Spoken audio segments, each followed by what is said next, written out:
Hola chicos, ¿cómo están? Vamos a empezar el día de hoy con nuestro tema de filosofía, que vamos a hablar de antropología filosófica o propiamente de la posición del hombre en el cosmos. A este nuevo segmento lo vamos a llamar Flatus Pocheando, haciendo hincapié en este adagio que había en la edad medieval, donde hacía mucho énfasis en lo que era el Flatus Vocis o Flatus Vocis, que eran estas palabras vanas, palabras vacías. Pero nosotros vamos a hacer obviamente completamente todo lo contrario. Vamos a darle sentido a las palabras, vamos a llenar estas palabras de sentido si queremos entenderlo, y así podemos comenzar a trabajar nuestros conocimientos. Bueno, como ya saben, soy el profesor Arnold. No me llevo en el curso de filosofía, psicología o el área de persona familia. Bueno, y sin más preámbulos, vamos a empezar. Antropología filosófica, ¿sí? Propiamente vamos a estudiar a este señor. Este tratado está relacionado al señor Max Scheler, ¿sí? Max Scheler.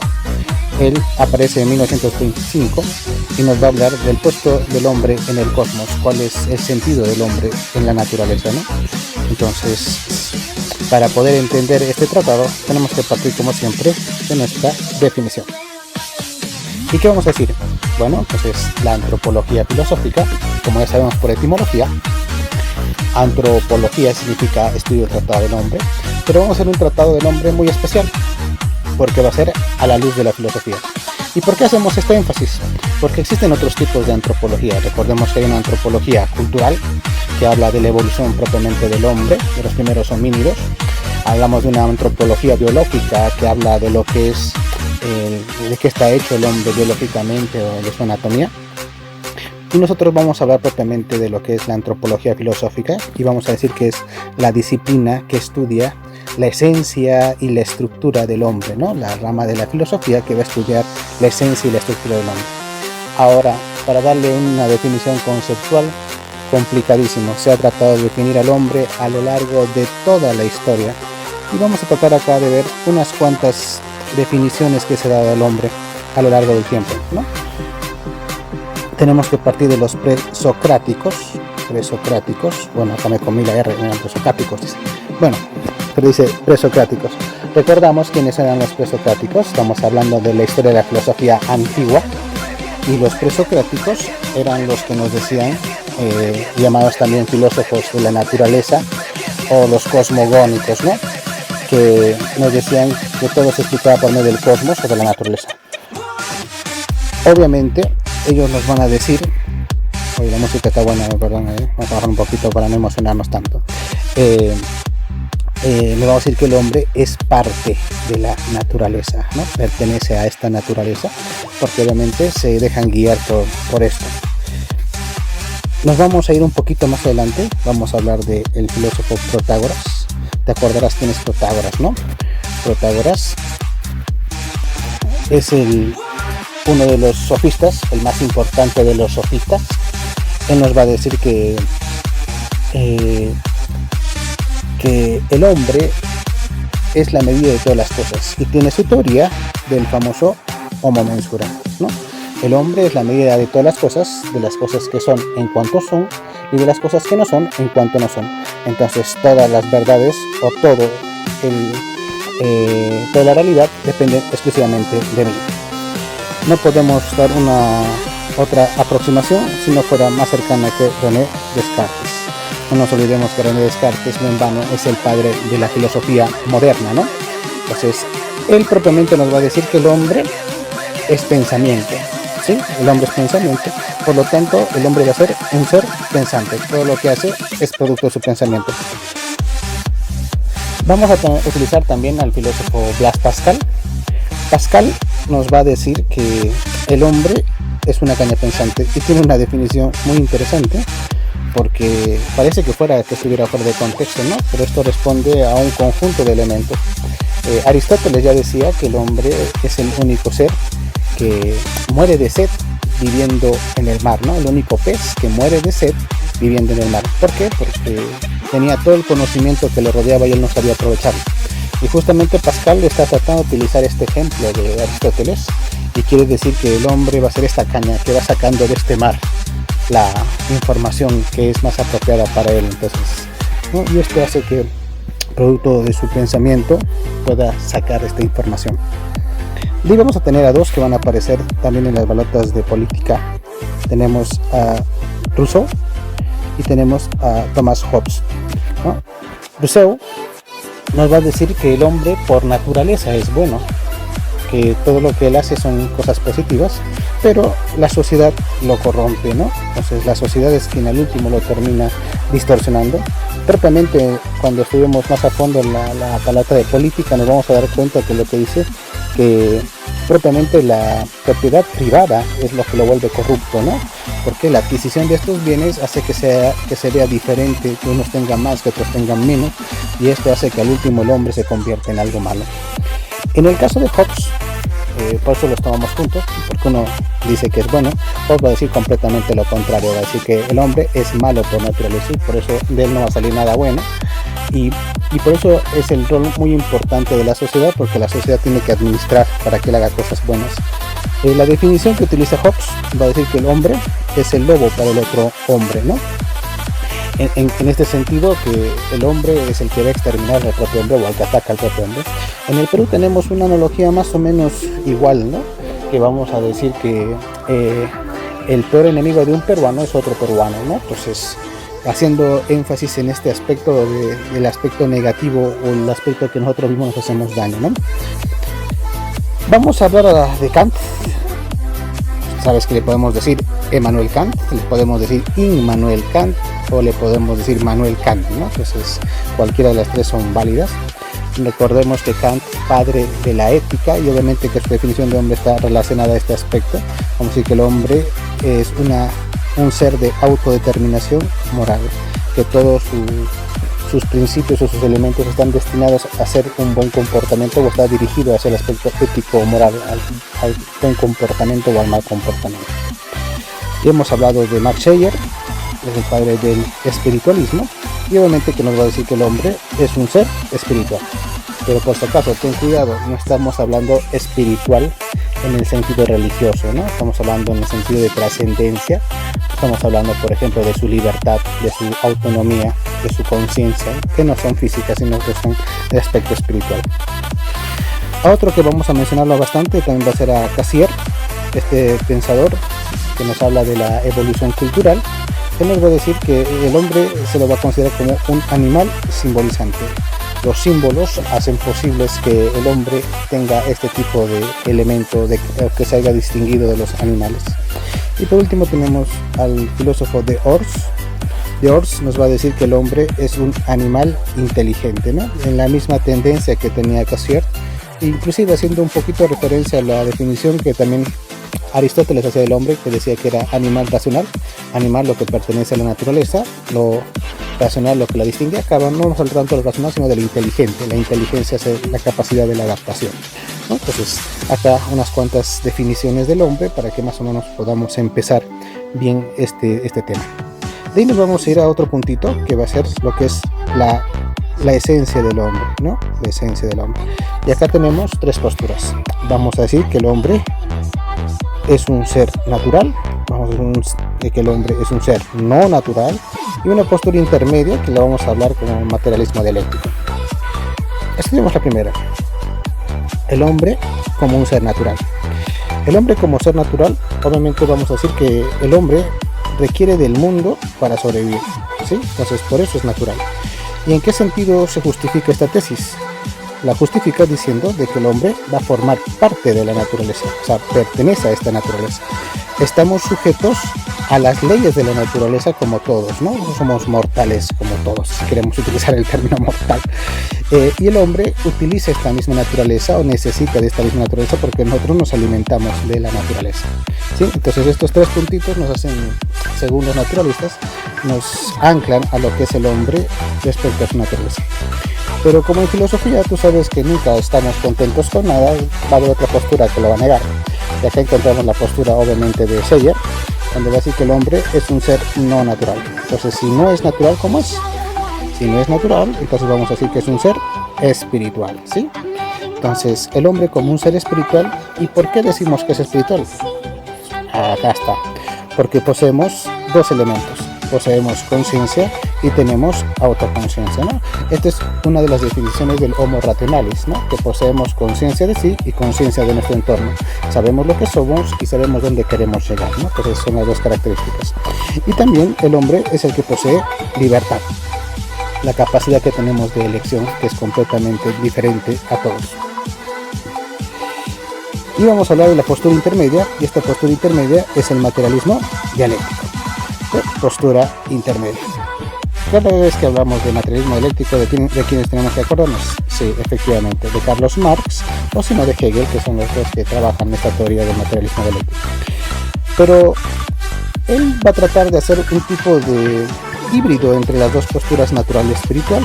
Entonces nos va a decir que el hombre es un ser natural humano, ¿sí? Natural humano. La parte natural, obviamente, que pertenece a la naturaleza, y la parte humana es la que lo distingue de la naturaleza. Y por eso en su definición nos dice que el hombre debe afirmarse en su ser, que es inmaterial, y su saber, que va a ser material. ¿Cómo sabe el hombre? Utilizando la naturaleza. ¿Cómo es un ser? Fuera de la naturaleza, ¿sí? Esto nos va a llevar a nuestro tercer puntito, que vamos a hablar sobre el origen del hombre, ¿sí? Y vamos a hablar, obviamente, de las dos teorías más conocidas. Hemos separado dos: la teoría creacionista y la teoría evolucionista, ¿no? Acá vamos a hacer referencia a este hermoso dibujo de Miguel Ángel, que es el dibujo de la creación de Adán, ¿no? Que está en la Capilla Sixtina. En cambio, para hablar de la teoría evolucionista tenemos que utilizar a este señor. ¿Quién es este señor? ¿Lo reconoces? ¿Sí? ¿Ya sabes quién es? Obviamente que es Charles Darwin, ¿sí? Pero vamos por partes. Hablemos primero de la teoría creacionista. ¿Qué nos dice nuestra teoría creacionista, la que nos han enseñado? Obviamente que nos dice que el hombre es de origen divino, ¿sí? Somos creación de Dios. Dios nos crea como cualquier cosa. Lo que hemos aprendido, los que somos de tendencia cristiana, sabemos que Dios nos crea a su imagen y semejanza, no nos crea como cualquier cosa. Y en latín se dice imago Dei, imagen de Dios, ¿sí? Tanto en nuestra libertad como en nuestra voluntad. Acá vamos a encontrar a un pensador, a un teólogo católico, que se va a llamar Teilhard de Chardin. Él nos va a decir que no hay una oposición entre lo que es la evolución y lo que es la teoría creacionista. Más bien acepta la evolución, y esta evolución se puede dar durante bastante tiempo, ¿no? Entonces acá termina siendo como no hay una separación, sino que puede ser un elemento que esté interno dentro de la teoría de la creación. Bueno, en el aspecto de la teoría evolucionista de Darwin vamos a hablar de dos. Vamos a hablar de la naturaleza evolucionista y de la naturaleza culturalista, que es la más contemporánea. Obviamente que la naturaleza evolucionista es planteada por Darwin. Y Darwin nos va a decir que el hombre evoluciona del mono. De cualquier mono no. Habla de unos monos específicos, que son los monos catarrinos, ¿no? Entonces es una especie particular de monos, los monos catarrinos, que hacen posible que hagan este tipo de evolución. No te olvides que esto se da por selección natural. Me imagino que también en la historia un poquito esto lo has llevado. La selección natural significaba la ley del más fuerte, ¿no? El que se impone a los demás. Las nuevas posturas de la teoría evolucionista naturalista va a decir que el hombre se distingue en la evolución mediante el Homo faber. ¿Quién es el Homo faber? El Homo faber es el hombre constructor.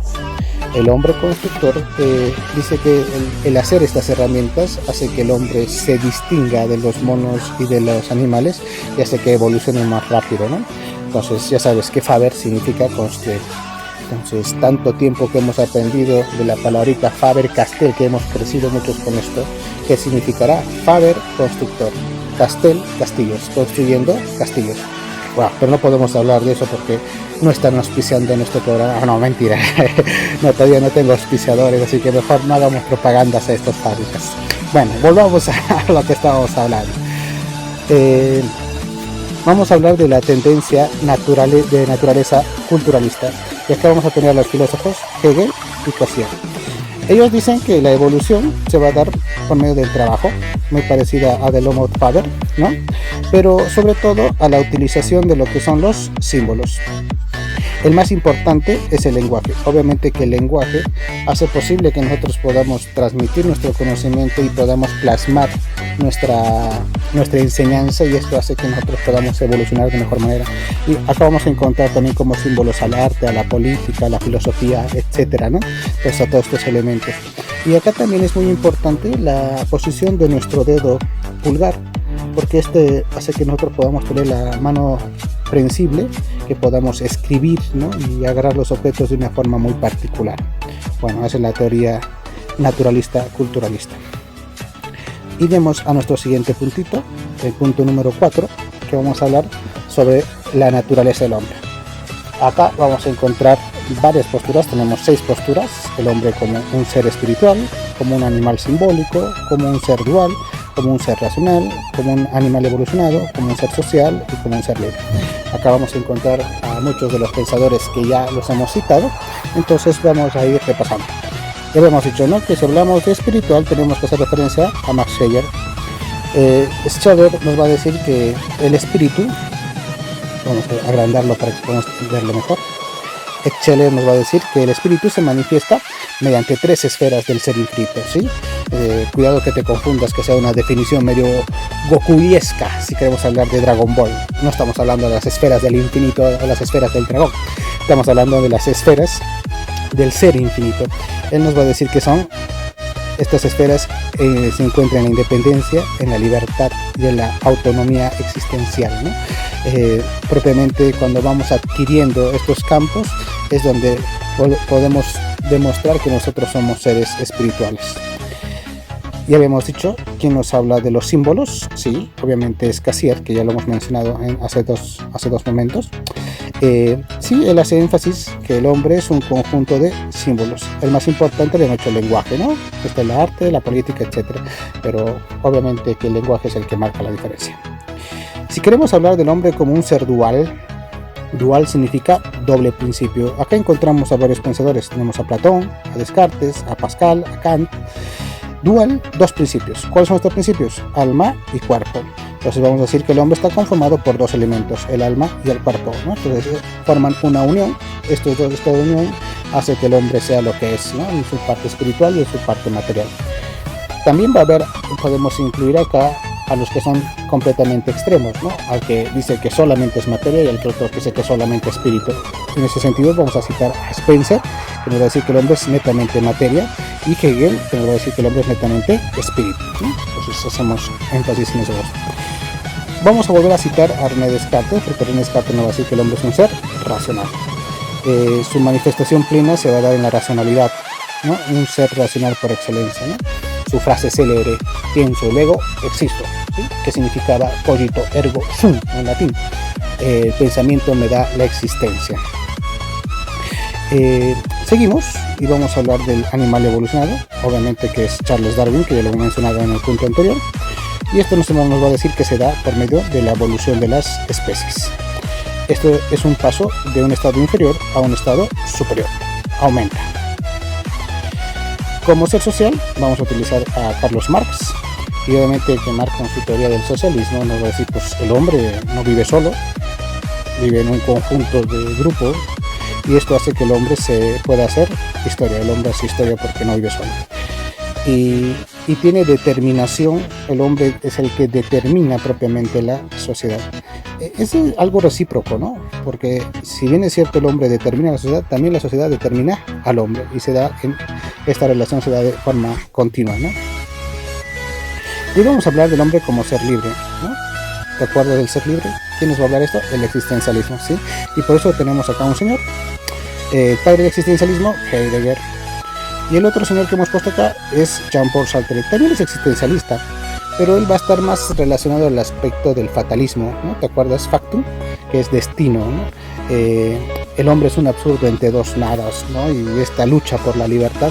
Y justamente es lo que ellos nos van a hablar. Dice que el hombre debe luchar por su existencia y por su libertad. Esta manifestación del existencialismo es la manifestación de que el hombre tiene que plasmar completamente que es un ser libre, que es un ser autónomo y debe estar constantemente buscando eso. Bueno, para ir ya terminando vamos a hablar del fin último del hombre. ¿Qué significa el fin último del hombre? O sea, ¿para qué estamos acá? cuál es nuestro objetivo de vivir acá, para qué estás aquí, qué estás haciendo aquí, para qué sirves, ¿no? Entonces, estas son las famosas preguntas existenciales. Y acá vamos a tener tres posturas para definir esto. Tenemos al idealismo, al materialismo y al materialismo científico. ¿Qué nos van a decir? Bueno, el idealismo nos va a decir, obviamente, ideal, es algo que debemos llegar, algo perfecto, ¿no? ¿Y dónde se encuentra esto? En la vida eterna. No solamente en el aspecto religioso, cuidado, ¿eh? No te olvides que esta vida eterna también va a ser un mundo ideal, ¿no? Va a ser un mundo que es perfecto, donde no existe corrupción, es algo que debemos llegar todos. Lo contrario al idealismo va a ser el materialismo, planteado obviamente por Aristóteles. Alcanzar propiamente la felicidad. Aristóteles decía que nosotros estamos acá en la tierra para ser felices, ese es nuestro objetivo primordial, y contribuye un poco esto el éxito, ¿no? Cada vez que nos sentimos contentos es porque logramos algo, entonces el éxito, la felicidad van de la mano. En cambio, el materialismo científico dice que nuestro objetivo o nuestro fin último es mejorar la sociedad, una sociedad mejor. Entonces, para esto tenemos que, estamos aquí en la Tierra para mejorar nuestra propia sociedad, para mejorar, hemos visto, ¿no? Estamos en esta coyuntura del virus y nos estamos exigiendo entre todos que debemos cuidarnos y debemos ser solidarios, tenemos que mejorar nuestra sociedad, tenemos que buscar nuestra propia felicidad y el propio bien de nuestros familiares y de las demás personas, ¿no? Qué importante que se va relacionando también la filosofía en nuestro acontecer. ¿Qué tenemos acá? Bueno, para terminar tenemos dos mnemotecnias que les había dicho que podemos utilizar. Esta primera está relacionada con los primeros filósofos, ¿sí? Con esta primera partecita. Te lo explico. ¿Qué significa esto de pre, pros, des, pa, rojo, canch, ¿no? Parece que fuera complicado. No es tan complicado porque este de pre significa presocráticos. Este que dice pro es Protágoras, Descartes, Pascal, Rousseau y Hobbes, ¿no? Hasta ahí la primera, que es pre, pros, des, po, ho. De ella nos acordamos de Kant, que siempre ya lo hemos mencionado y ya tenemos el conocimiento de él. Y después tenemos otra mnemotecnia que va a ser el secador, ¿no? Que es Scheyer, Cassirer y Dehors. Seca de Ors, ¿no? Entonces ahí recordemos presocráticos, Protágoras, Descartes, Pascal, Rousseau, Hobbes, Kant y secador, Scheyer, Cassirer y Dehors, ¿no? Entonces, si te sirve, sería simplemente ya completar los pensamientos presocrático, que significa el hombre pertenece a la naturaleza, Protágoras, el homo mensura, el hombre la teoría de todas las cosas. Y la otra es la de estas últimas teorías, lo que es espiritual, simbólico, dual, racional, evolucionado, ¿no? Entonces vamos a decir, si es dura, luego o evo es lisa. Si es dura, luego es lisa. Estamos hablando de la mnemotecnia, por favor, ubícate en la mnemotecnia, no hagas volar tu mente. Entonces, ¿por qué? Porque si decimos que sí, estamos haciendo referencia a qué teoría, estamos haciendo a la teoría simbólica. Sí, simbólica, es espiritual, dualista, racionalista, evolucionalista, libre, y esta que va a ser la lisa, ¿no? Liso, que tendría que ser la social, ¿no? Si es dura, luego es liso. Yo he puesto lisa para que más o menos funcionen las dos mnemotecnias. Bueno, al último, el objetivo es que tú te acuerdes y que te sirva, ¿no? Entonces, si funcionan las mnemotecnias, para acordarnos todas las escuelas, simplemente habría que acordarnos los conceptos y de esta manera podemos ver. Bueno, chicos, hemos terminado nuestro tema de antropología filosófica. Es un tema bastante agradable, bastante divertido. Hemos flatubocheado bien, bochis. Hemos llenado el vacío de la antropología. Bueno, ¿qué más? Espero que te haya servido la explicación. Ya estamos mejorando un poquito más en este sentido de trabajarlo de forma audiovisual, debido a esta coyuntura de hacer las clases virtuales. Y he recibido algunos comentarios de los videos que he subido en YouTube. Me puedes seguir como, ¿no? En mi cuenta de Armitas arroba colegiofaraday.com.p o Arnold Rivero, o buscas Flatus Boceando, ¿no? Que es mi canal de YouTube. Síganme para más tareas y más explicaciones que les haya servido. No se olviden que tenemos un cuestionario más para trabajarlo en el cuaderno para fortalecer la información que hemos hecho. Se cuidan. Chao, chao.